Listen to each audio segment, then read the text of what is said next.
Ang White Lady ng Amlan, Negros Oriental. Sa bayan ng Amlan, Negros Oriental, may isang kuwento na bihirang ikuwento ng buo. Isang alamat na karaniwang binabanggit lamang kapag gabi na, kapag tahimik na ang paligid, at kapag may lakas ng loob ang nakikinig na harapin ng takot. Ito ang kuwento ng White Lady ng Amlan. Hindi ito simpleng katahang isip. Sa loob ng maraming dekada, paulit-ulit na may mga ulat ng isang babaeng nakaputi na nagpapakita sa Amlan Highway.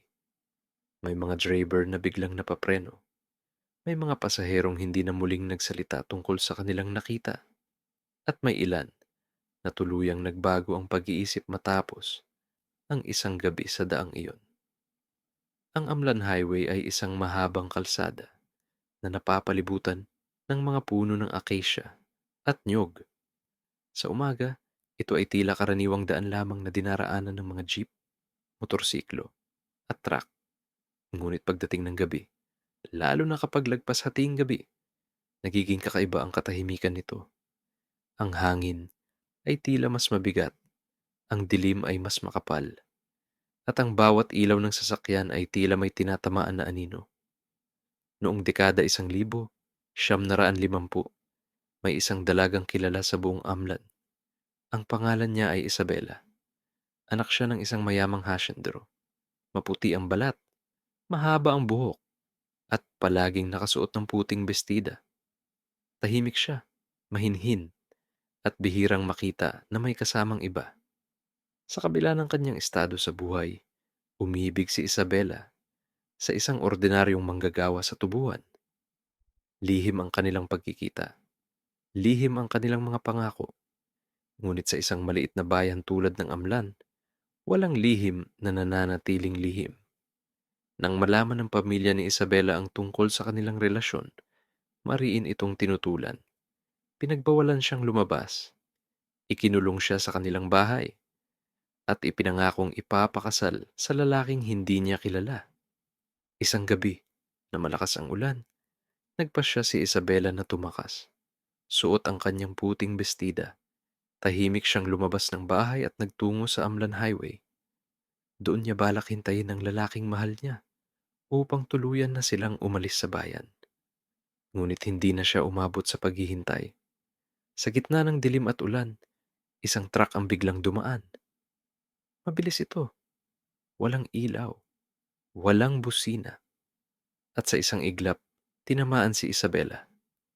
Kinabukasan, natagpuan ang kanyang katawan sa gilid ng kalsada. Bali-bali ang mga buto, duguan ang kanyang damit. Ngunit ayon sa mga nakakita, may kakaibang nangiti sa kanyang mukha. Isang nangiting hindi maipaliwanag. Ilang araw matapos ang insidente, sinimulang mapansin ng mga residente ang mga kakaibang pangyayari. May mga naglalakad pa uwi na nakakarinig ng mga yapak sa likod nila. Ngunit kapag lumilingon, wala namang tao. May mga driver na nakakakita ng babaeng pumapara sa gitna ng kalsada. Ngunit bigla itong nawawala kapag malapit na. Taong 1,000 naraan siyam na putwalo. Isang driver ng jeep na nagngangalang Mario ang pauwi galing Dumaguete. Bandang 2:00 ng hating gabi, napansin niyang may babaeng nakatayo sa gilid ng kalsada. Nakaputi ito, mahaba ang buhok, nakayuko ang ulo. Pinara siya ng babae. Huminto si Mario at pinasakay ito. Tahimik ang biyahe, walang imik ang pasahero. Ngunit habang tumatagal, nakakaramdam si Mario ng kakaibang lamig sa loob ng jeep. Nang silipin niya ang salamin, nakita niya ang refleksyon ng babae. Ngunit wala itong mukha, walang mata, walang ilong. Isang makinis na balat lamang. Sa sobrang takot, bigla siyang napreno. Pagtingin niya sa likod, wala na ang babae. Kinabukasan, natagpuan si Mario sa kanyang bahay. Nanginginig, paulit-ulit na binabanggit ang iisang linya. Hindi siya nakatingin. Wala siyang mukha. Hindi ito ang huling ulat. Noong 2005, isang grupo ng mga estudyante ang pauwi mula sa isang inuman. Habang dumadaan sa Amlan Highway, napansin nilang may babaeng naglalakad sa gitna ng kalsada. Mabagal ang lakad nito, parang lumulutang. Nang lapitan nila, napansin nilang basa ang laylayan ng damit nito, tila bagong ulan. Ngunit ang kalsada ay tuyo. Nang tawagin nila ang babae, unti-unti itong humarap at doon nila nakita ang mukha nitong puno ng dugo, wasak at walang mga mata. Sabay-sabay silang nagsitakbo.